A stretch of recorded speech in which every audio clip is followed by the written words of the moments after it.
bien, nous allons profiter d'un petit matin un peu frais, ce qui en ce moment est précieux, pour délaisser le potager.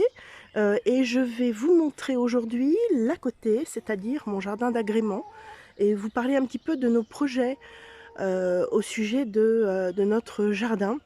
Donc, comme vous pouvez voir ici, nous avons une grande surface. Alors, je suis en compagnie de mes poules. Voilà, je vous les présenterai. Donc nous avons une grande surface, enfin, c'est 1 400 m² à peu près, c'est pas immense, mais enfin pour nous, à gérer, c'est suffisant. Et c'est un endroit en fait, qui, a été pris sur la forêt. Apparemment, notre maison a été, implantée à un endroit où il y avait des bois. D'ailleurs, on est entouré de bois et cette partie, de terrain ici était un ancien bois sur lequel, des arbres ont été laissés. Donc voilà, c'est à la fois un avantage parce on bénéficie d'une fraîcheur assez relative, mais c'est aussi un inconvénient. Ici, par exemple, vous voyez, nous avons un immense hêtre sycomore juste à côté de la maison. Il est malade, comme je crois beaucoup d'êtres sycomores, en France, en ce moment. Donc on a eu la confirmation par un professionnel du diagnostic, il va falloir l'enlever. Donc on va le faire cet hiver, il va disparaître. Et je vais vous avouer que ce n'est pas pour nous déplaire, puisque ce que nous voulons faire ici, c'est implanter un début de jardin-forêt. C'est-à-dire que nous voulons nous servir de cette grande surface pour... Alors là, c'est pareil, à cet endroit-là, on a un arbre qui est très malade, qui va partir, on va peut-être même pas attendre cet hiver parce qu'on a peur qu'il tombe. Et puis, et nous avons aussi à cet endroit-là des arbres qui sont dans les fils électriques et qui sont mal taillés. Donc en fait, nous allons abattre pas mal d'arbres cet hiver qui sont dérangeants. Et à la place, nous allons replanter des arbres fruitiers.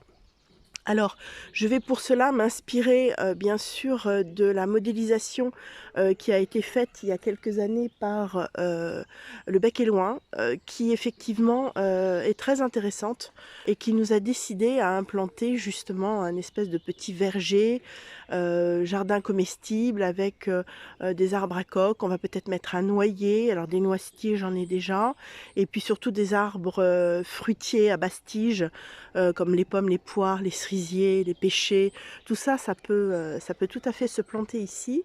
Et on a également à cet endroit-là, ici, le projet d'implanter une mare. Alors ça, c'est vraiment un projet qui me tient à cœur.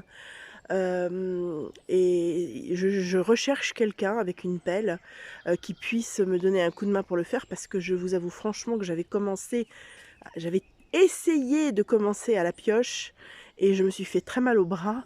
J'ai dû atterrir chez le kiné tellement je me suis fait mal. Donc hors de question de faire ça toute seule.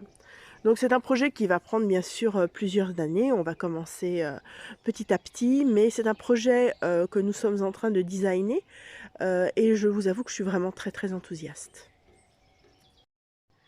Alors lorsque nous sommes arrivés ici, il y avait des espèces de petits massifs partout. C'était, absolument impossible à entretenir. Je passais mon temps à désherber, c'était vraiment infernal. Et donc on a, quasiment tout enlevé. Alors les 2 petits que vous avez ici, en fait, ce sont des arbres d'agrément, que j'ai mis là parce que je ne savais pas où les mettre. Et je les ai implantés à l'endroit où on avait essayé de faire un potager et puis ça n'avait pas bien marché. À l'époque, je ne connaissais pas un peu les techniques d'amendement du sol que je connais maintenant.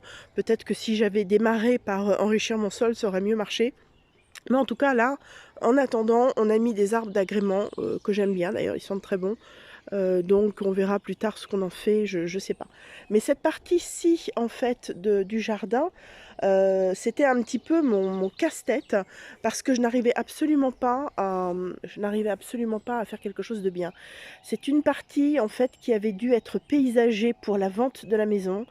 Donc il y avait des très jolies choses qui sont mortes au premier hiver parce que apparemment c'était des végétaux qui craignaient le froid.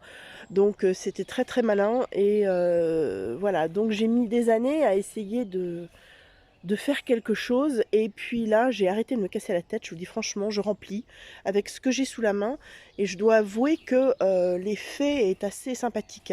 Il n'est pas impossible d'ailleurs que j'essaie d'y implanter des légumes pour, cet hiver et c'est l'endroit où j'implante, la plupart du temps mes rosiers. Moi, je suis une fan de roses, mes enfants m'en offrent régulièrement pour la fête des mères et donc eh bien, je les mets ici. Alors on va faire le tour puis je vais vous les présenter. Alors celui-ci, c'est un rosier que j'ai déplacé cette année. Il était là lorsque nous sommes arrivés, c'est un rosier anglais, certainement. Je n'ai pas son nom exact, mais enfin, c'est assez évident au niveau de la fleur.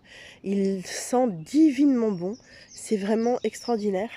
Et donc il était placé de l'autre côté de la maison, à un endroit qui sera destiné à un fruitier, je pense même à un abricotier, parce que c'est un endroit qui est extrêmement préservé du froid et que je peux abriter facilement et je rêve d'avoir un abricotier ici. Et donc ici on a une sauge ornementale, alors c'est pareil, c'est quelque chose qui sent vraiment très très bon et j'aimerais bien en mettre ailleurs dans le jardin, je trouve que c'est vraiment magnifique. Alors pour information, ici on est plein ouest, ce qui pour les plantes comme des rosiers finalement c'est pas si mal. Et donc alors ici vous avez mon petit citronnier que je suis ravie de voir se développer d'ailleurs à une très grande vitesse. Et puis des dahlias, je raffole des dahlias, mais en terre ils se plaisent pas tellement chez moi, donc je les cultive en pot. Et je trouve que cette année ils sont très très beaux, donc je suis très contente. Et donc ici, eh bien, il y a mes petits rosiers pêche. Alors c'est censé être deux rosiers différents. La différence elle est vraiment très très très ténue. Il y en a un qui est un petit peu plus abricot et l'autre qui est un petit peu plus pêche. Donc celui-ci c'est Martin des Senteurs, c'est un grand classique, mais comme son nom l'indique, il sent vraiment très très très bon. Et celui-ci, je me souviens plus de son nom, il m'a été offert aussi pour la fête des mères, il est magnifique. Et ils sont aussi très bons, mais ils sont différents, c'est rigolo. Alors, même si les roses sont quasiment jumelles, eh bien à l'odeur, on voit qu'il y a une différence. Celui-ci, c'est un tout petit rosier avec des toutes petites fleurs. Il est plus tardif, donc c'est bien aussi. Et il était là, lorsqu'on est arrivé, il était ailleurs. Il était au milieu du terrain et je l'ai déplacé pour le mettre ici. Et c'est très très bien. Celui-ci, c'est mon premier Austin. Austin, c'est un producteur de roses anglaises que je trouve absolument magnifique. Et il s'appelle, je ne sais plus comment il s'appelle, mais il est vraiment très très beau. Et on aperçoit derrière le Martin des Senteurs un tout petit rosier que j'ai failli perdre parce qu'il m'a été envoyé dans des conditions déplorables, toujours par Austin d'ailleurs, c'est quand même assez rare d'avoir ce genre de catastrophe. Et celui-ci c'est un Boscobel. Voilà. Un autre rosier, alors là c'est une odeur enivrante, c'est absolument extraordinaire. C'est Gloire de Honfleur, c'est le premier rosier qui m'a été offert par mes enfants. La couleur est vraiment stupéfiante. Il a une première floraison avec ses grosses roses, c'est énorme, grosses comme des choux. C'est vraiment des grosses grosses roses, c'est vraiment, vraiment superbe. Une odeur vraiment formidable. Et puis la remontaison fait des roses un petit peu plus petites, mais il y en a beaucoup plus. Donc c'est un rosier extrêmement sophistiqué, il est superbe. Et puis, donc ici, ce sont les dahlias que je dois replanter quelque part, je ne sais pas trop où les mettre. Ils ne vont pas pouvoir rester en pot, il va falloir que je trouve une place. Et celui-ci s'appelle The Generous Gardener, c'est le rosier que je mets à côté de ma porte, c'est un rosier grimpant que je veux faire grimper jusqu'en haut. Et il est à mi-ombre et ça lui va très très bien parce qu'il a une couleur extrêmement pâle qui se fane très rapidement au soleil, donc voilà. Et puis une odeur extrêmement délicate de rosée, c'est superbe. Donc mes rosiers, je les aime beaucoup. Je peux pas en mettre énormément, je peux pas mettre tout ce que je voudrais. Donc, au moment où j'ai pu apprendre à tailler les arbres fruitiers, et bien en fait j'ai compris qu'il y avait un lien et que je pouvais m'inspirer de ce que j'avais appris pour tailler mes rosiers. Et je dois avouer que depuis que je pratique cette nouvelle technique, ainsi qu'une technique d'amendement équivalente à celle que j'utilise pour les légumes, eh bien, ils sont magnifiques, ils grandissent, ils, prospèrent et je suis vraiment très, très contente. Ce qui est formidable, c'est qu'avec ces chaleurs en ce moment, lorsqu'on passe sur la terrasse de la maison, on est vraiment, entouré de toutes ces odeurs chaudes de roses. C'est merveilleux, je trouve ça vraiment merveilleux. C'est un enchantement les roses. Alors, avant d'arriver au côté est de la maison qui est en plein soleil, je vous montre ici le classique Pierre de Ronsard, qui a mis beaucoup de temps à démarrer, mais à partir du moment où j'ai pu appliquer ma technique de taille, un petit peu plus, comment dire? Courte en hiver, eh bien il a démarré, il est absolument magnifique. Alors ce sont pas des roses qui ont une très, très grande odeur, loin de là, ça sent quasiment rien, mais elles sont vraiment magnifiques et dans un vase, elles tiennent très, très longtemps. Donc c'est un rosier à avoir pour la beauté. Donc nous voilà plein est, pardon, avec la floraison des pivoines qui est en train de se terminer.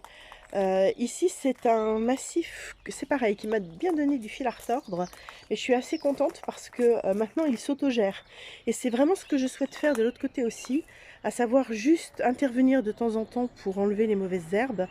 Mais c'est tout quoi, et que je n'ai pas vraiment que j'ai suffisamment de travail au potager. Ah, on va laisser passer la voiture. J'ai suffisamment de travail au potager pour ne pas avoir à en plus me taper le désherbage des massifs. Donc c'est pour ça que j'ai planté des géraniums vivaces. Ils sont très beaux, ils sont rose pâle, ils sont superbes. Là on a des astères, ils sont très envahissants. Je crois que je vais devoir les enlever pour remplacer par autre chose. Ici on a un autre rosier qui tient pas mal au soleil. Il s'appelle Charles Aznavour. C'est un cadeau qu'on m'a fait et il est très odorant. C'est un rosier moderne. Il a une belle maladie des taches, donc il va falloir que je le traite.